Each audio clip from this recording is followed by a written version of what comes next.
عبد الرحمن بن وحلہ نے سیدنا ابن عباس رضی اللہ عنہما سے کہا، بے شک جب ہم جہاد کرتے ہیں تو ہمارے پاس چمڑے اور مشکیزیں لائے جاتے ہیں۔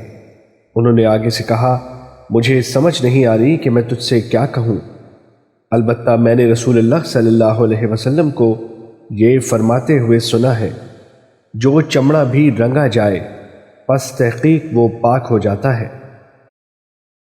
سیدہ عائشہ رضی اللہ عنہا سے مروی ہے کہ رسول اللہ صلی اللہ علیہ وسلم نے مردار جانوروں کے چمڑوں سے فائدہ اٹھانے کا حکم دیا، بشرط یہ کہ اس کو رنگ دیا جائے۔ سیدہ عائشہ رضی اللہ عنہا سے یہ بھی روایت ہے، رسول اللہ صلی اللہ علیہ وسلم سے مردار کے چمڑوں کے بارے میں سوال کیا گیا۔ آپ صلی اللہ علیہ وسلم نے فرمایا، ان کا رنگنا ان کو پاک کرنا ہے۔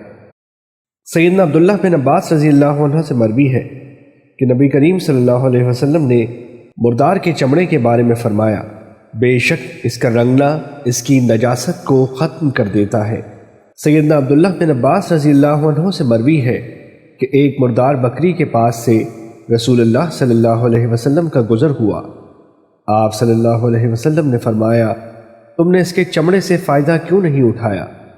انہوں نے کہا، اے اللہ کے رسول، بے شک یہ تو مردار ہے۔ آپ صلی اللہ علیہ وسلم نے فرمایا، صرف اس کا کھانا حرام ہے۔